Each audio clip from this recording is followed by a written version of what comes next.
নমস্কার বন্ধুরা, আজকে আমি আপনাদেরকে শীতের সবজি দিয়ে রুই মাছের ঝোল রান্না করে দেখাবো। আপনারা সম্পূর্ণ পুরো ভিডিওটা দেখুন আমি কিভাবে রান্নাটা করি।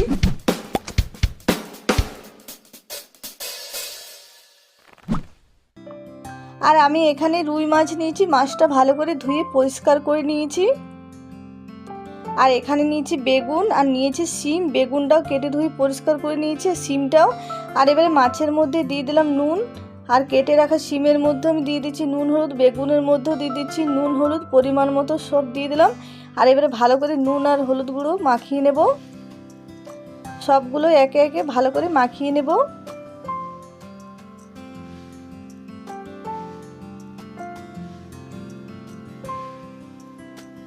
আর সবগুলোতে খুব ভালো করে নুন হলুদ মাখিয়ে নিয়েছি। প্রথমে মাছটা ভেজে নেব, মাছটা আমি ভেজে নিচ্ছি, সরষের তেলে ভেজে নিচ্ছি। আর মাছটা দেখুন খুব সুন্দর ভাজা হয়ে গেছে, তুলে নিচ্ছি। এইভাবেই সব মাছটা আমি ভেজে নেব।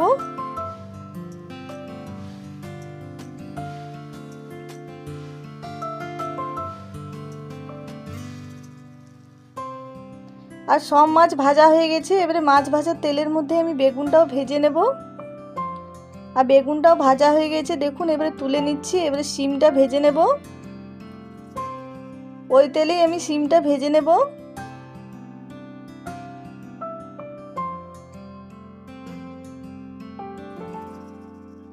আর শিমটাও দেখুন ভাজা হয়ে গেল। আর দেখুন শিম বেগুন মাছ সব ভাজা হয়ে গেল। এবারে রান্নাটা করে নেব। তার জন্য কড়াই আমি দিয়ে দিলাম সরষের তেল, দিয়ে দিলাম তেলের মধ্যে কালো জিরে। আর এবারে দিয়ে দিচ্ছি পেঁয়াজ আর রসুন বাটা। আর পেঁয়াজ আর রসুন বাটাটা একটু ভেজে নেব।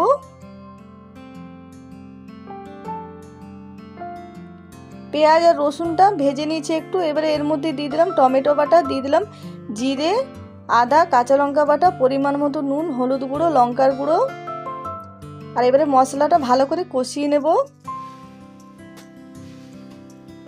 আর মশলাটা খুব সুন্দর কষানো হয়ে গেছে। এবারে দিয়ে দিলাম জল, আর জল দিয়ে ভালো করে মিশিয়ে নেব।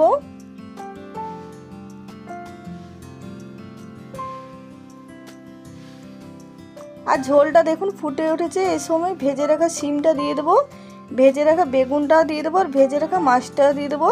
আর শীতের দিনে এরকম শীতের সবজি দিয়ে মাছ রান্না করলে দারুণ লাগে খেতে বন্ধুরা। দুপুরে গরম ভাতের সঙ্গে এই রেসিপিটা থাকলে আর কিছুই লাগবে না। আর আজকের ভিডিওটা পছন্দ হলে প্লিজ লাইক, শেয়ার, কমেন্ট করবেন। আর যারা নতুন দেখছেন তারা অবশ্যই আমার চ্যানেলটা সাবস্ক্রাইব করবেন। আর মাছটা দেওয়ার পরে 5 মিনিট ফুটিয়ে নিয়েছি।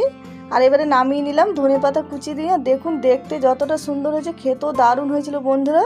আর কমেন্টে নিশ্চয়ই জানাবেন কেমন হয়েছে কেমন না আজকের রেসিপি।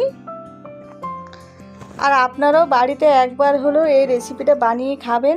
আর কমেন্টে নিশ্চয়ই জানাবেন কেমন হয়েছে কেমন না বন্ধুরা রেসিপিটা। আর খেতে দারুণ হয়েছিল বন্ধুরা, বাড়িতে অবশ্যই বানিয়ে খাবেন, তবেই বুঝতে পারবেন যে খেতে এটা কেমন লাগে কেমন না।